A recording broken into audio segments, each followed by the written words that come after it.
नमस्कार, मैं रीमा प्रसाद। 5 राज्यों में चुनावी घमासान और वादों की झड़ी के बीच आज सुप्रीम कोर्ट ने केंद्र से लेकर राज्यों तक को नोटिस थमा दिया। फोकस 2 चुनावी राज्यों पर था, यानी राजस्थान और मध्य प्रदेश। सुप्रीम कोर्ट ने नोटिस चुनाव आयोग तक को भी दिया, जिससे चुनावों में बट रही रेवड़ी पर एक्शन ली जा सके। हालांकि देश की हर राजनीतिक पार्टी चुनावों में लोक लुभावने वादों के जरिए सत्ता के सिंहासन तक पहुंचना चाहती है। हालांकि बीजेपी का स्टैंड इस मामले पर थोड़ा अलग रहा है। देश के पीएम इस रेवड़ी कल्चर के खिलाफ हमेशा कई दफा बयान दे चुके हैं। आज इसी मुद्दे पर सुलगते सवाल ये है कि सरकारों को अपने काम से ज्यादा मुफ्त की चुनावी रेवड़ी पर क्या भरोसा है।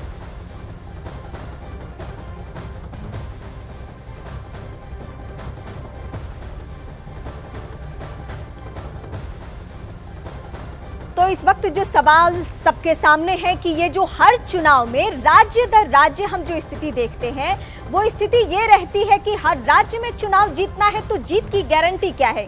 वो लोक लुभावने वादे, वो फ्री कल्चर, वो मुफ्त की रेवड़ी जिसके जरिए जनता तक पहुंचने की कोशिश की जाती है। तो आज सुप्रीम कोर्ट ने चुनाव आयोग, मध्य प्रदेश, राजस्थान और इसके अलावा और कौन सा प्रदेश है, प्रदेश नहीं बल्कि केंद्र की सरकार को, यानी केंद्र सरकार को ये नोटिस थमा दिया गया।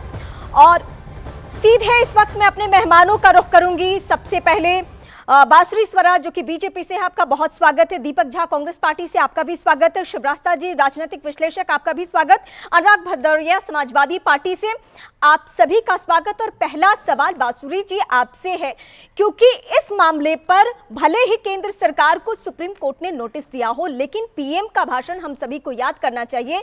मुफ्त की रेवड़ी पर वो कई बार बयान दे चुके हैं, लेकिन 5 राज्यों में अगर चुनाव है तो बीजेपी का क्या स्टैंड रहेगा?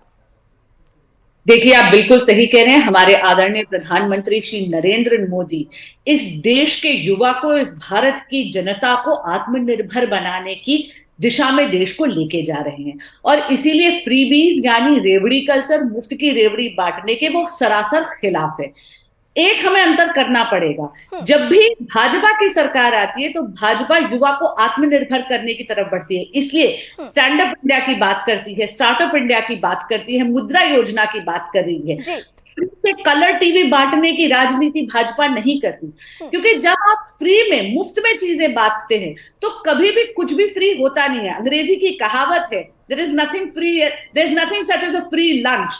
इसका अर्थ है कि कहीं ना कहीं वो पूरा का पूरा जो उसका पैसा है वो कहां से आ रहा है, वो आप और मुझ जैसे करदाता को देना पड़ता है, यानी देश के टैक्स पेयर्स की जेब पे पड़ता है। और इसीलिए फ्रीबीज देश के विकास के लिए, देश के कल्याण के विरोध में है। बांसुरी जी, बस मैं एक लाइन मेंशन करना चाहूंगी। सुप्रीम कोर्ट ने आज ये भी कहा है कि देश की जनता के पैसों की बर्बादी होती है इस लोक लुभाने वादे में, मुफ्त कल्चर में। जी बिल्कुल बिल्कुल। देखिए, इसलिए अगर आप कुछ ऐसी योजनाएं लाएं जिससे देश का विकास हो रहा है, जिसमें जन कल्याण हो रहा है, वो अलग बात है। जैसे कि उज्ज्वला योजना में आप सब्सिडी देते हैं, हमारी मातृशक्ति को धुएंधार जिंदगी से आप निजात दे रहे हैं, मुक्ति दे रहे हैं। चूल्हा फूक फूक के हमारी बहनें थक गई हैं, एलपीजी के सिलेंडर दे रहे हैं। लेकिन जब आप मुफ्त में 70,000 के आईपैड बांटने की बात करते हैं, कलर टीवी बांटने की बात करते हैं, मोबाइल फोन बांटने की बात करते हैं, ये केवल ब्राइबरी है। यानी आप मतदाता को रिश्वत दे रहे हैं ताकि वो आपके फेवर में मतदान। ठीक है।